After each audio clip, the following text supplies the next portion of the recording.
Dear friends, I'm Dr. Prashant Tajani here, and today we are going to read Bhagavad Gita, chapter number 1, text number 32 to 35. I'm going to explain this verse in Hindi language. Kim no rajyena govinda, kim bhoge jivitena va, yesham artikangshitam, no rajya bhoga sukhani cha. धैमे अवस्थिता युद्धे प्राणां त्यक्त्वा धनानि च आचार्य पितर पुत्रा तथैव च पितामहा मातुला श्वशुरा पौत्रा श्याला सम्बन्धिनस्तथा एतान् हन्तुम् इच्छामि घ्नतोऽपि मधुसूदन अपि त्रैलोक्यराज्यस्य हेतो किं नु मही कृते निहत्य धार्तराष्ट्राणां न का प्रीतिस्य जनार्दन.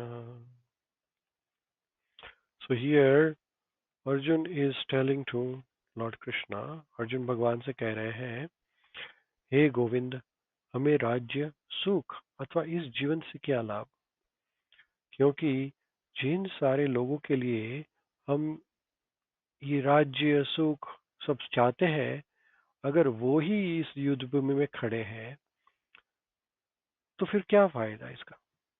कहते हैं मधुसूदन, जब मेरे गुरु, पितृगण, पुत्रगण, पितामह भीष्म, मामा, ससुर, पौत्रगण, साले और सारे सगा संबंधी सब कुछ अपना अपना धन और प्राण दोनों त्याग करने के लिए तैयार है मेरे सामने, और वो सब मेरे सामने खड़े हैं, तो फिर मैं इन सबको क्यों मारूंगा. भले ही वो मुझे मार दे, लेकिन मैं उन्हें नहीं मारूंगा. हे जीवों के पालक, भगवान को यहाँ पे कहते हैं हे जनार्दन. जनार्दन यानी जीवों के पालक. मैं इन सभी से लड़ने को तैयार हूँ, नहीं हूँ, भले ही इसके बदले में मुझे तीनों लोग क्यों न मिले, यानी पृथ्वी नहीं, भूर्भुव और स्वर्ग लोग भी क्यों न मिल जाए, मैं इनके साथ युद्ध नहीं करूंगा. भला धृतराष्ट्र के पुत्रों को मारकर हमें कौन सी प्रसन्नता मिलेगी. तो यहाँ पे अर्जुन भगवान से बता रहे हैं कि वो यो युद्ध नहीं करना चाहते. अर्जुन बड़े ही काइंड कंपैशनेट है यहाँ पे, और भगवान के भक्त हमेशा हृदय से, उनका हृदय कोमल ही रहता है, वो किसी को मारना नहीं चाहते हैं. अभी ये श्लोक में अर्जुन भगवान को एक विशेष शब्द से संबोधित करते हैं. वो कहते हैं गोविंद. गोविंद ये शब्द है, इसका अर्थ होता है गो यानी इंद्रिया, और गो यानी गौए, काउज. तो जो गौए और इंद्रियों को प्रसन्न करे उसको गोविंद कहते हैं. यहाँ पे भगवान को गोविंद शब्द का प्रयोग करके अर्जुन संकेतित करते हैं कि हे कृष्ण, आप मेरी इंद्रियों को तृप्त करें. अभी भगवान हमारी इंद्रियों को तृप्त करने के लिए नहीं है, हम भगवान की इंद्रियों को तृप्त करने के लिए. हम भगवान के सेवक हैं. भौतिक दृष्टि से भौतिक जगत में भी प्रत्येक व्यक्ति अपने आप को खुश करना चाहता है, और चाहता है कि भगवान उसकी आज्ञा का पालन करे. ऑर्डर सप्लायर है ना.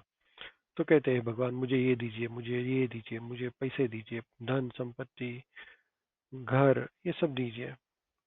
लेकिन भगवान के हमारे नौकर है, ऑर्डर सप्लायर है, कि आपको जो चाहे वो भगवान से मांगते रहो.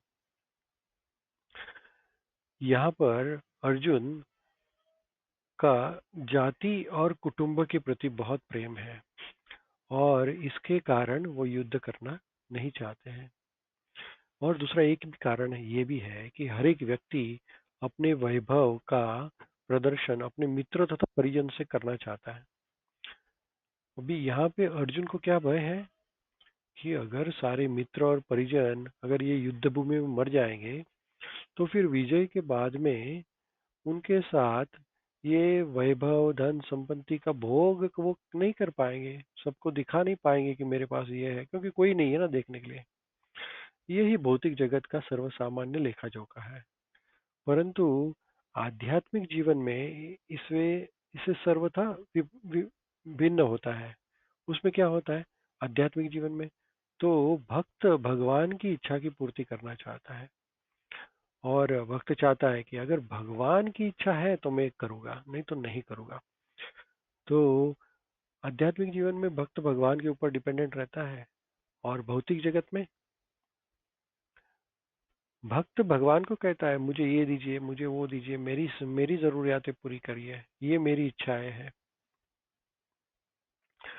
तो यहाँ पे हम देख सकते हैं कि अर्जुन की जो ये बातें हैं वो भौतिक स्तर पे है, और अर्जुन यहाँ पे कहते हैं कि मैं उनका वध नहीं करूंगा।